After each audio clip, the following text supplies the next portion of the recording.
Desdoucher, je la trouve bonne. Qui a demandé cette rencontre-là? Est-ce que c'est vous, Monsieur le Premier ministre, ou c'est l'ancienne procureure générale? Je trouve ça intéressant. On n'a pas eu de réponse. Mais autre question, est-ce que vous avez rencontré les gens de la Vallée tout juste avant de demander cette rencontre-là? Autre question. En tout cas, on verra. Peut-être lundi prochain à suivre. Mais Emmanuel, évidemment, c'est la crise la plus sérieuse du gouvernement Trudeau depuis son élection. Ça fait mal à l'ensemble du gouvernement, au Premier ministre lui-même. Deux sondages, pas un, mais deux sondages qui vont exactement dans ce sens-là aujourd'hui.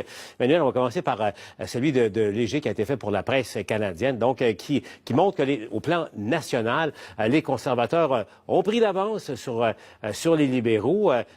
Surprise ou pas, Emmanuel? Non, je suis pas très surprise, je vous dirais. On sent qu'il y a un vent, là. Tu sais, c'est comme le travail de terrain, là, quand même, des conservateurs qui commencent un peu à porter fruit.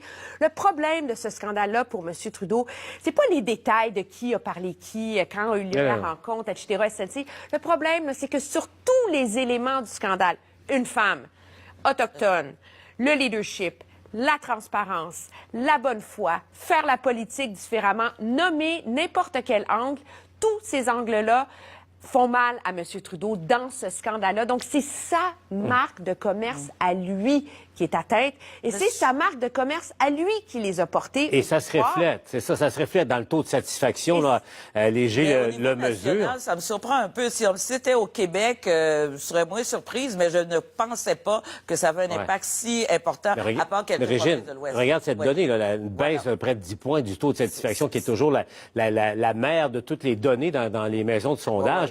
Voyons, Ipsos, qui va un peu dans le même sens que Léger, également, donne une avance, là, voyons ça, donne une avance aux conservateurs de 2 points. Ça, c'est le Léger, allons à l'autre, au Ipsos, qui donne moins pour le NPD. Et là, ça atteint Justin Trudeau lui-même, qui est le meilleur premier ministre, par exemple. Souhaitez-vous sa réélection, ces choses-là. Donc, ça fait mal. Mais ils doivent travailler vraiment ardemment, d'arrache-pied, pour retrouver l'harmonie au sein du caucus. Et puis, Mme Wilson-Raybould, elle va étant encore députée, étant encore dans le caucus, moi, je pense qu'elle va y travailler aussi, parce qu'il doit y avoir un sentiment d'appartenance à son parti, qui est le Parti libéral. Fait que tout le monde va travailler très fort, parce que là, ils doivent être en panique d'avoir vu ça aujourd'hui. Oui, mais ce qui fait très mal aussi, Paul, c'est que, objectivement, les voix ensoleillées, remettez-vous en 2015, l'appui, c'est pour M.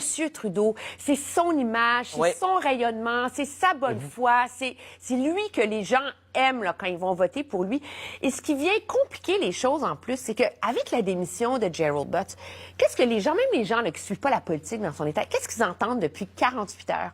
C'est que Justin Trudeau, leur premier ministre, en tout cas, il croyait, là, puis etc., mais finalement, il décidait pas grand-chose, puis de la misère à opérer sans son éminence grise en arrière de lui.